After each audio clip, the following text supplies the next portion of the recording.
you guys have a Bible with you, go to Romans chapter number 1.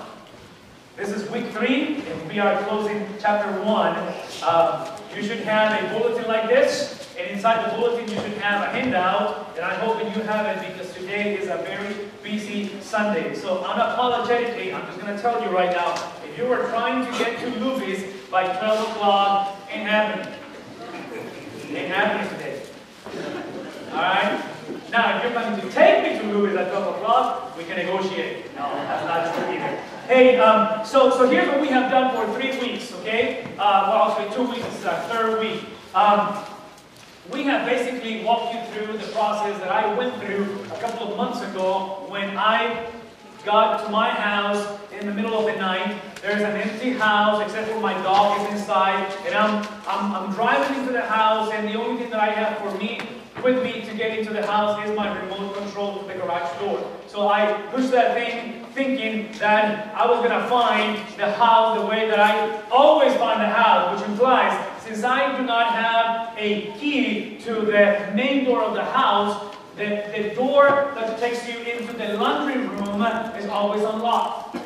Because I don't have a key, so I always open the garage door and I park my car inside. This is from week 1, okay? And I pull into the garage. I realize that somebody within the 4 members of my family, besides me and my dog, but I don't think my dog did it, although they argued that it was a dog, somebody locked the door. And this is 1 o'clock in the morning, and I don't have a way to get into the house. And all that I have said for the last 2 previous weeks is that I have told you that because of where we are as a generation, because where we are as churches, where we are as Christians, we are the type of generation that, yes, we have been invited to the house. You may have the remote, you may have access to partially getting to the house, but you are not inside the house. The name of the series is Access Granted. Because what has happened is that this series is built upon the writings of a man by the name of Paul, who basically conveyed this message. I want to listen to this for a second, okay?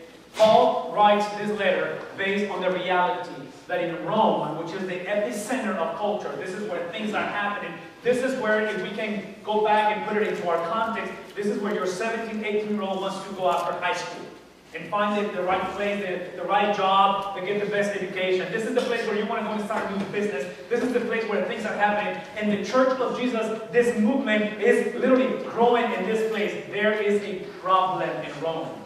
As you see Jewish people and Gentiles, non-Jewish people, coming from multiple backgrounds, Judaism and paganism, Judaism and philosophies and Greek philosophies, they're coming into the church as new believers. They both have agreed on who Jesus is.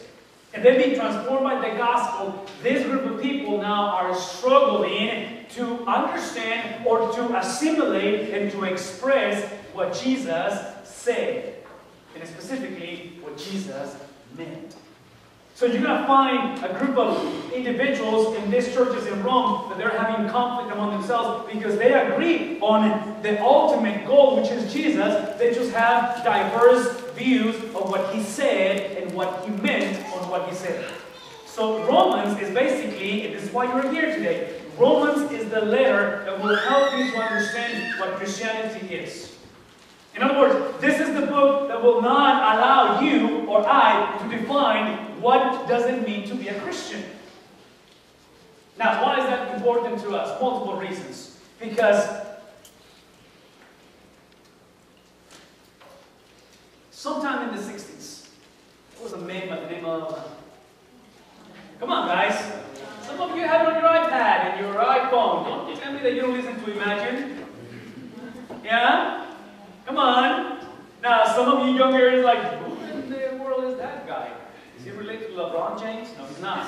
So, this is the catalyst, the leader, the iconic figure of what happened in the United States back in the 60s.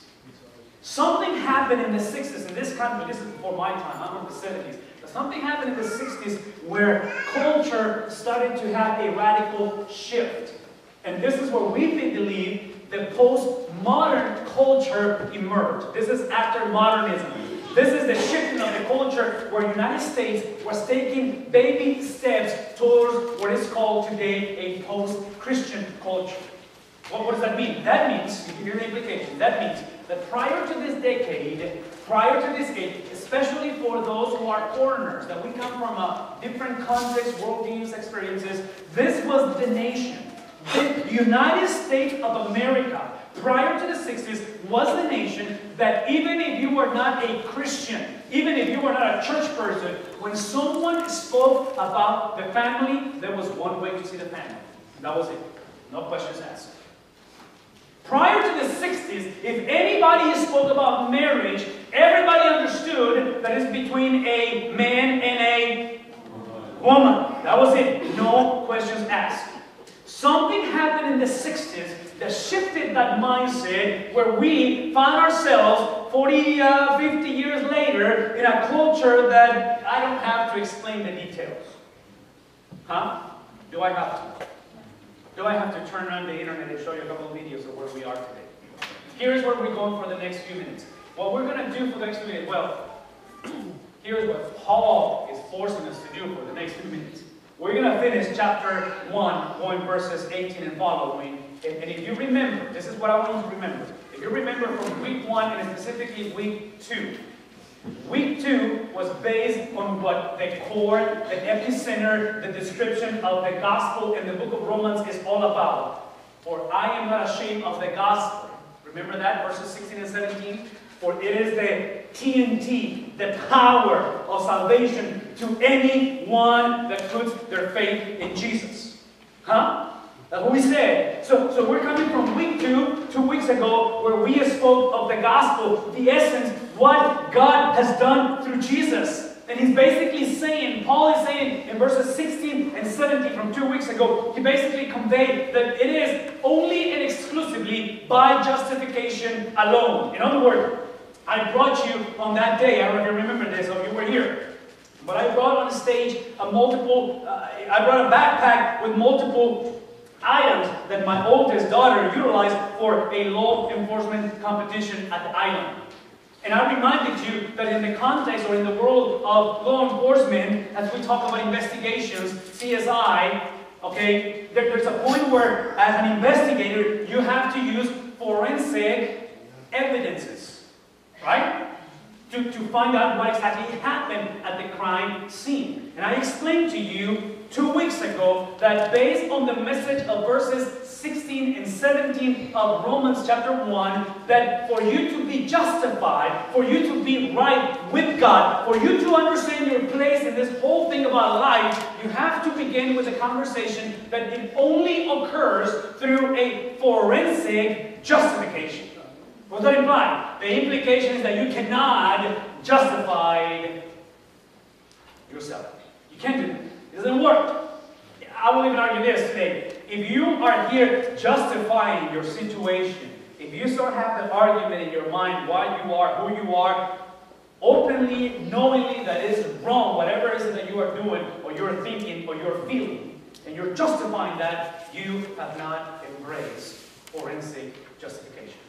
That's what we said 2 weeks ago. Now, from that experience, we're going to go into something that is radically and diametrically opposed. Because verses 16 and 17 was basically that epicenter, that climax, the summit of love. Because, see, God took His very own Son, gave it to us, put His wrath on Him, crushed Him to the point of death, and through the essence that He was God made flesh, He conquered death, and on the third day He rose from the dead.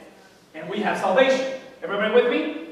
Now, Paul, what he's going to do, he's going to take us into verse 18, because that's the next one after 17, obviously. And he says, after this justification, this gospel, this love, this mercy, this unconditional experience of the mercy of God, he says, now, the wrath of God. And I'm just like, dude, hold on, man. Can you give us a transition on this topic? You just gave me 16 and 17 with all this justification that I'm now free to choose you, not free to do whatever I want. I'm free from my sins. And now you bring me the wrath of God? See, this wrath of God, Paul says, is being kind kind of a non-stop, constantly being revealed from heaven. Can I just get something clear before us right now, before you feel like you're in? Listen to me for a second. A post-Christian culture, back in the 60s, John Lennon, imagine there is no heaven, imagine there is no hell. Remember the lyrics? Imagine there is no countries, like everything is, okay, I don't have to explain it, right? But the John Lennon theology, see, when you think like a post-Christian generation, please listen, is the type of person that they believe that they get to know God by their own effort. Listen to the words. This wrath of God has been revealed from whom? From where? In other words, it's not you seeking God. Who's seeking you? God is seeking you. It's not just you saying, well, now that I'm determined because I'm such a go-getter, I have a task-oriented mind, I'm just going to improve my marriage. Now, today is a brand new day, and for God's mercy, the Cowboys are going to... No. There's nothing you can do about this. Listen, it is God who reveals this from heaven, and He reveals this with a specific purpose. What's the purpose? To reveal it against all the, come on, godliness and all the wickedness. See, because in the post-Christian culture, the goal is not to offend anybody. All right, come on. Let's talk for a moment. Come on, let's talk about it. See, in the post-Christian mindset, there is no absolute. Because whatever is good for you should be good for me, right? In the post-Christian mindset, see, you seeking the Lord through maybe meditation, maybe yoga, maybe, some sort of a spiritual thing, transient, clear your mind. Hey, dude, I go to church at First Baptist, but you do those things, we can be friends because it's all the same, right? That's the post-Christian mind.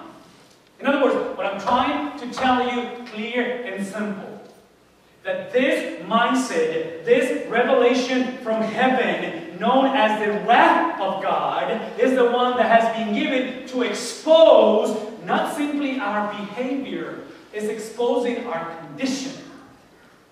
It's not simply what we do, it's who we are. And this godliness, this wickedness, comes from people. And this is why it's so difficult to read the Bible. Who have done it, who is doing it intentionally. Paul says, who suppresses the truth by their wickedness. In other words, this is not accidental. This is not like a someday you just woke up and you were more kind of directed or enamored with something else besides God. This is something that you gradually and radically were embracing. That today you may be in this place, today you may have children and grandchildren, that they have forsaken the gospel, and it never happened by accident. So, here's what I want you to hear this morning. Here we go.